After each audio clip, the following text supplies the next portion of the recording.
Oi gente, no vídeo de hoje nós iremos começar uma série de vídeos sobre o livro 12 Regras para a Vida de Jordan Peterson. Então a minha ideia é gravar um vídeo comentando o que eu entendi e trazendo uma aplicação prática, uma aplicação e um olhar terapêutico a partir de cada regra. Então vamos começar com a primeira regra, que é costas eretas, ombros para trás. E o livro já começa interessante porque Jordan Peterson começa falando do comportamento das lagostas. Ele vai falar sobre como as lagostas são animais bem primitivos, bem antigos, e que mesmo sendo um animal simples de observar no comportamento, elas se assemelham em vários aspectos com a gente, com o ser humano. Então ele vai falar da neuroquímica da derrota, o que acontece quando uma lagosta é derrotada. Quando ela precisa ali conquistar o seu espaço, o seu território. O que acontece na sua postura, o que acontece no seu funcionamento neuroquímico. Então ele vai dizer que a lagosta que se expõe a uma situação, seja pela fêmea, seja pelo território, e ela sai derrotada, sai ferida, ela vai ter baixos níveis de serotonina e altos níveis de octopamina. E a lagosta que sai vitoriosa, ela sai mais confiante, ela vai ter altos níveis de serotonina e baixos níveis de octopamina. Então, vai ser visível o comportamento dessa lagosta derrotada, porque ela vai sentir muito mais medo de se envolver em novos conflitos. E ela vai se submeter a algumas situações porque ela foi derrotada. E isso vai ser observado na sua postura. Já as lagostas que saem vitoriosas, elas são muito mais destemidas, e é possível perceber na sua postura. E dificilmente elas vão evitar um conflito porque elas estão muito confiantes. Muito confiantes de que não vai acontecer nada de ruim, nenhum perigo vai derrotá-las. Isso acontece muito quando a gente observa o nosso funcionamento. Ele vai dar o exemplo aqui das crianças que sofrem bullying na escola, que eu lembrei de mim, então, exemplo pessoal aqui. As crianças que não revidam, que têm aquele comportamento abnegado, compassivo, elas tendem a sofrer mais bullying. Por que isso acontece? Porque a pessoa que está cometendo aquela agressão e falando aquelas coisas, ela vai ver uma vítima fácil, um alvo fácil. Era mais ou menos o que acontecia comigo, porque quanto mais eu chorava, mais aqueles coleguinhas ali da escola falavam, aquelas coisas que eu não gostava. Pegando esse exemplo da hierarquia, ele vai dizer que a pessoa que está se sentindo derrotada, ou que passou por uma grande queda, seja por um término de um relacionamento amoroso ou alguma situação importante na sua vida profissional, ela vai se sentir cabisbaixa, e ela vai demonstrar isso na aparência. A gente pode observar, quando estamos tristes, desanimados, a gente tende a olhar andando para baixo e com os ombros curvados. E é como se a gente entrasse num ciclo. E aqui ele dá um outro exemplo muito interessante, que é no caso da ansiedade. Então, uma pessoa que sofre de um transtorno de ansiedade, por exemplo, ela entra nesse ciclo vicioso. E isso é algo que eu observo também na minha prática clínica. Por quê? Digamos que você entre, ele dá aqui o exemplo do shopping, você entra num shopping e por algum motivo, você se sente ansioso, você tem aqueles sintomas de ansiedade naquele dia específico, por algum motivo específico naquele shopping. E aí, quando você for novamente, e ver aquela lembrança daquela sensação, por algum motivo você sentir novamente, começar a sentir aquelas sensações, você vai sentir medo e vai recuar. Então você vai fugir daquele ambiente, você vai dizer, não vou mais pro shopping. E aí, todas as vezes que você precisar fazer esse movimento de ir para aquele lugar novamente, você vai sentir medo de ter a ansiedade e você vai evitar aquela situação.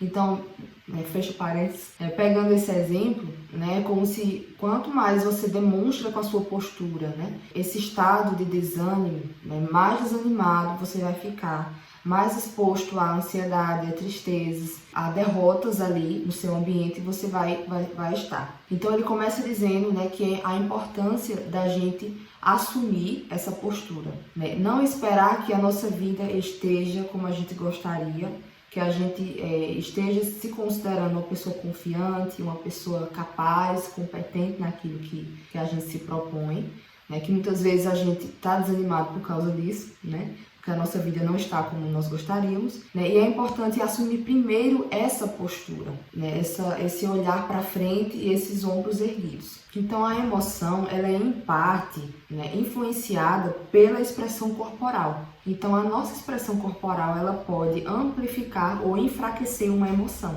E para exemplificar, ele fala de um estudo, né, de um psicólogo americano, onde ele estudou, né, alguns grupos de pessoas, e essas pessoas precisavam simular, né, demonstrar uma expressão de tristeza, né? E essas pessoas que demonstravam essa expressão de tristeza, né, que faziam essa expressão corporal, elas de fato experimentavam a emoção da tristeza.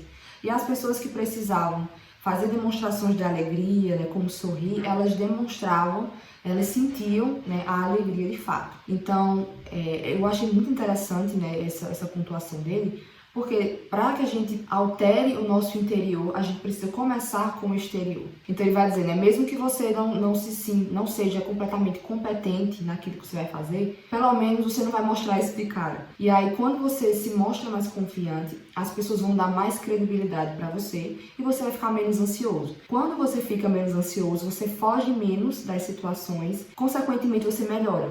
Você começa a sair daquele estado que você estava e vai em direção à melhora, porque você está mais confiante para isso, para se expor às situações e para aprender com elas. Então, assim, lógico que nós, seres humanos, somos muito mais complexos do que lagostas. Nossas preocupações não estão voltadas apenas para o território e para a nossa sobrevivência, né? Da forma como as lagostas se preocupam pelo que elas vivem. Mas é um fenômeno que de fato acontece conosco, né? Inclusive nas medicações, né? No tratamento farmacológico que é prescrito para muitas pessoas que sofrem, né, com transtornos mentais, né? E a gente vê isso na prática clínica, né? Como por exemplo os inibidores seletivos de recaptação de serotonina.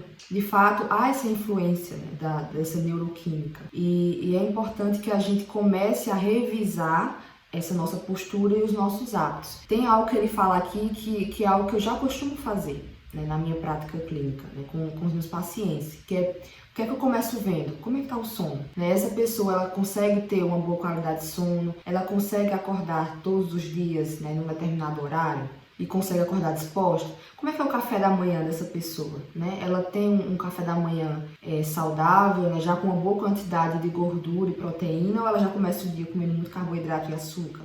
Porque isso também vai afetar na disposição. Então, são alguns aspectos básicos que a gente precisa começar a ajustar na nossa vida para sair desse ciclo vicioso, né? Nesse ciclo de se sentir desanimado e derrotado, né? E para que a gente tenha um novo ânimo. E aí, para finalizar, eu quero ler para vocês, né, um trecho que ele coloca aqui, que eu achei muito, muito interessante, que meio que vai além, né, de simplesmente ajeitar, né, a postura. Né? Veja o que ele diz.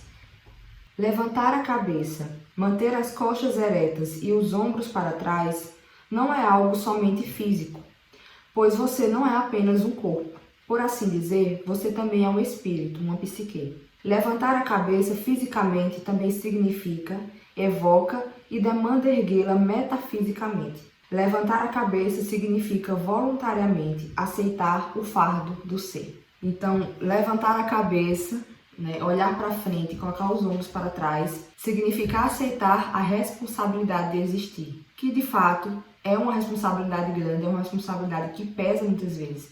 E a gente precisa perder essa ingenuidade de pensar que tudo vai ser sempre fácil. Né? De fato, é preciso se reerguer, é preciso se levantar, né? E não entrar nesse ciclo de derrota, né, e de desânimo. Lógico que muitas vezes nós precisaremos de recursos para isso. Nós precisaremos do autoconhecimento e nós precisaremos de muitas vezes de ajuda profissional. Mas é fato que esse primeiro passo precisa ser dado.